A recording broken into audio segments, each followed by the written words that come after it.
Hi guys, welcome back to my channel. If you're new here, welcome to my channel. Today we have another artist with us for the Women in Art series. She's from Albania. Her name is Junada. So let's go and talk to her. Hi Junada, how are you? Welcome to my channel. Very nice to be in your channel as well as to be part of your interviews, Amira. Wonderful. So nice to have you. So Junada, tell me, what do you do as a profession? What is your profession? Well, in case that you can see my pieces of my artwork, maybe you think about something that is related to art, but indeed my profession is quite different from the art, let's say. For the moment, I'm working as an assistant lecturer. I teach courses related to finance and accounting at the University in Korçë in Albania. I have also worked as a finance and accounting professional. So it's maybe completely different from the art, let's say. They are two different fields that for the greatest part of the people may seem like two fields that don't have any common point, let's say. Yes, I think it's one doesn't think that you would be teaching finance and sketching. Well, although I mean it's all possible, of course you are doing that, but one does not connect the two things. So it is true. So it's very interesting. Because, for example, when my relatives or people that know me have learned that I have started to work on sketching or drawing, they got a little surprised because they didn't expect it from me. I'm sure. They had created an idea of me being an accountant, having to do all the time with numbers or something like that. And it seems quite strange, let's say, at the first time. Yes, I think because we are not conditioned to think of the two together. Usually it's one or the other. And I think people don't realize that one person can have the capacity or the aptitude to do both things. So it is unusual, I should say. So this is very interesting. Tell us when you decided to become an accountant and when you started sketching. Was it like something you did together, both things you liked as a child, or how did this happen? Tell us about your journey as an accountant, as an artist. If I may start from my childhood, I've been one of those childs that were really passionate about mathematics. But on the other side, I was really liking sketching because we had a subject during the primary, secondary school. And I've been one of those kids that was really good at sketching. And you used to see my drawings at the walls of the school because the teacher was really liking them, let's say. But maybe I didn't pay too much attention to sketching by that time. I got more focused on these scientific subjects like mathematics, chemistry, or biology, physics maybe. And when I got to register or entered in the high school, I was also trying to use a little bit drawing, let's say, because we had a technical drawing subject by that time, and it was one of the courses that I was really enjoying, but maybe by using that subconscious choice, let's say, because my mind was completely focused on mathematics or these subjects. So by the end of the high school, it was let's say that moment in which I had to make the choice for the university. And it was interesting to see that all those friends that were in my class thought that I would become a mathematician, while I have chosen to become an economist. And they got surprised when I told them about my choice, because I've been one of those kids that if we had mathematics hours, I used to be one of those kids that were all time at the blackboard by solving those exercises. So they were right with their first impression. And of course, that got surprised when I've chosen to become an economist. It's very interesting that you spoke about the subconscious and what you had in your subconscious mind. So my question would be, was there any pressure on you, or were you conditioned as a child to go for a profession that had to do with the sciences, and maybe that's why you went towards that and not towards art? I don't know, maybe I have been divided, let's say, on both fields, and maybe I have been constrained to or obliged to choose one of them. I don't think that there was a pressure, let's say, that made me make this choice for my future. I know that you have an Instagram account where you are sharing your sketches with everyone. So tell me about that. Tell me about your account and tell me what your plan now is, how you're going to follow this path as well of being an artist. Well, actually, I started, or I got back to sketching or drawing during the pandemic. They were the first moments in which I started drawing again after many years. I started my first drawing and I thought to share it on my Instagram account. I had another Instagram account previously, so I thought to share it with the audience. And I saw that they really were, let's say, happy to see something new from me. Good. And the first drawing wasn't really professional, let's say. But when I have received that positive feedback, I thought, why not try something else? Something maybe more difficult, or because at the first moments, I started to draw more sketches that were related to cartoons that kids would enjoy to see them, for example. But the result was that were the adults, those that were liking more my drawings that were related to kids. Maybe that had something to do with the pandemic. Yes, maybe. Maybe I got a little bit addicted during the pandemic because I had to put an objective. I have to make at least 2 or 3 sketches per day during that time. Well, that's great. You know, that was an opportunity that you have found your art again. Are you only going to share it through the Instagram, or do you intend to pursue that as maybe more seriously, maybe?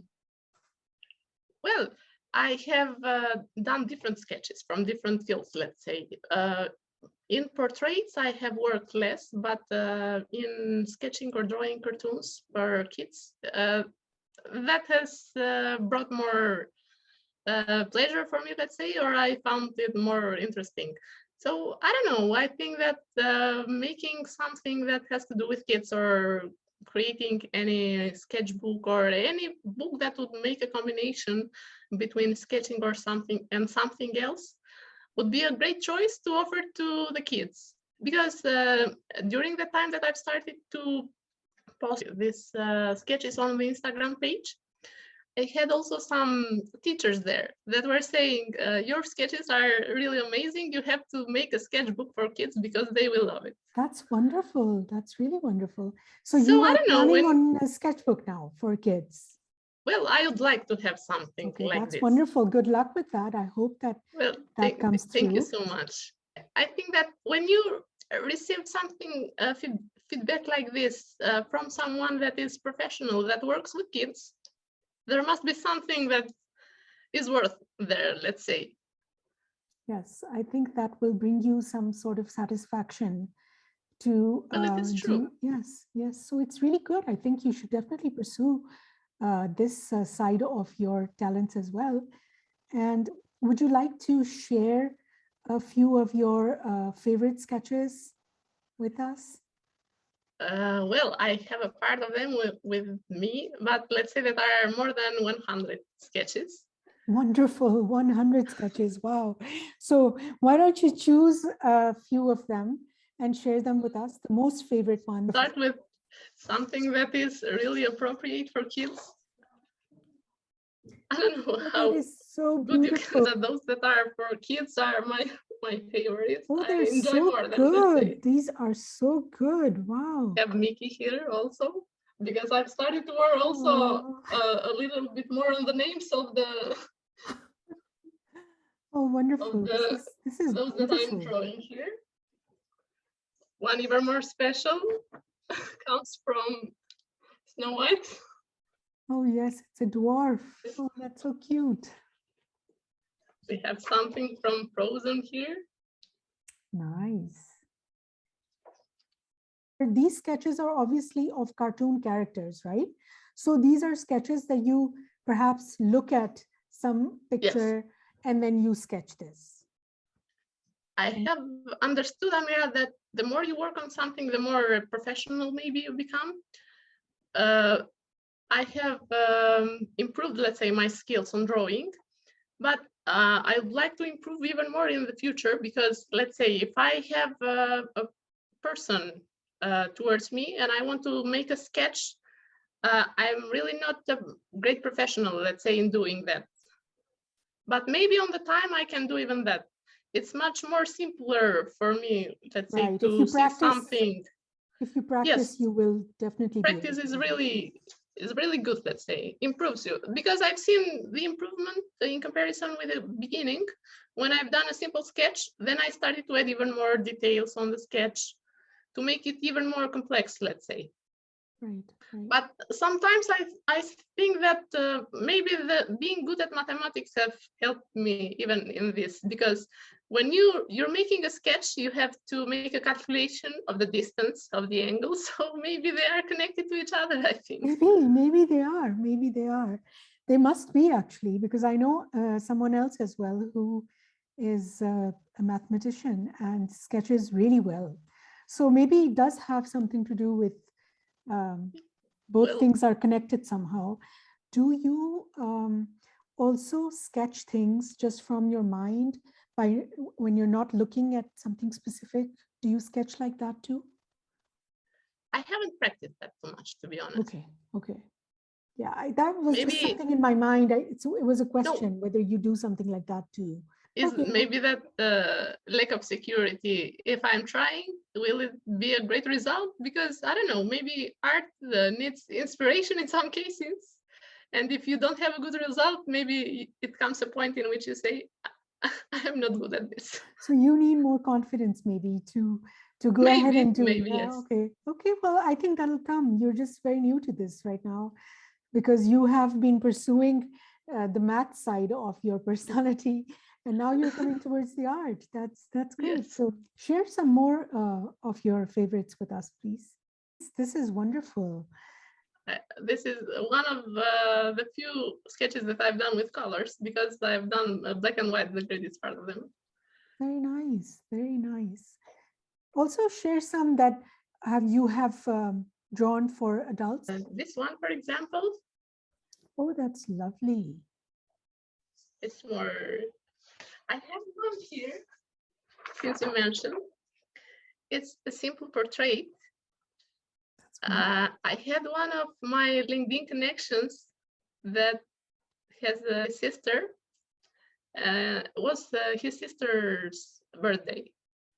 He has written me and told me, can you please make a sketch for my sister? I had to make that sketch for 2 days and to send it with a simple picture. And that is the picture. Wow, that's very good. Yes. Here's another portrait. Very nice. Here as well. Lovely. I have also a sketch a little bit different, maybe connected more to designing or something. Oh, I was just going to say that you could maybe even become a designer if you wanted, if you really went and learned the tricks to that trade. Well, to do that. It seems that the more you work on something, the more you discover what you can do or something else from yourself. This is different, let's say, from the others. Yes, yes. This is one of my first drawings, is a rose. I have a little girl here. Oh, she is so adorable. We have a modern one here. Very nice. And some of them that I really like. One of my favorite is this kid here. Oh, baby. I love this. Yes. Oh, I Sketches love from the babies, eyes. I don't know, are from my favorite ones. These are very nice. Very, very nice. Oh, another baby. Oh, that is too cute. This is one of the sketches that has been liked more from my friends, relatives, followers. I don't know. So I don't know, those, because I've done many sketches, but those that are related to cartoons, babies are some of my favorites, let's say. So before we end this, I want you to tell me, what would you say to young people who are still studying maybe? What would you say to them? What about following a career? Do you have some advice for them? Well, maybe based on also on my experience, and there are some things that I always emphasize also to my students.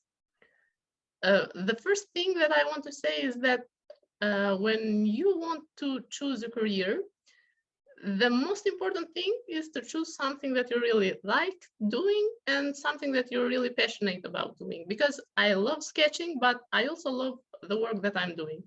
And when you love what you do, you don't see how is the hour when you're working, how many hours you're working, or you don't even feel tired even if you work 7 days per week. So this is one of the most important things. Then I would suggest that having patience, perseverance are some of the things that are really useful especially when you're at the first stages, let's say, of your career, because nothing is built in one day. True, true. You have to be patient, but you really have to work hard, and you also need to take things step by step. Not to aim, let's say, to be in the highest level possible without working, without being patient. You have to start small. And I think what you're saying about actually being passionate about what you do, I think it becomes easier at some level to be more patient if you really love what you're doing. You keep going, you know. If you don't like what you're doing, then obviously you're not going to want to stick to it, and you'll probably get lost. Yeah, it is true. So thank you so much for being here. And thank you so much for sharing your art and your views with us. I just want to thank you again, Amira. And I want to wish you all the best, as well as many more successes in your channel. It's really wonderful. Thank you, Junada. Thank you so much. Thank you. Thank you so much for watching, guys. If you like this video, make sure to give us a thumbs up and subscribe if you haven't already. Also, go check out my Instagram, and I will link all of Junada's socials in the description box below. See you next time. Bye-bye.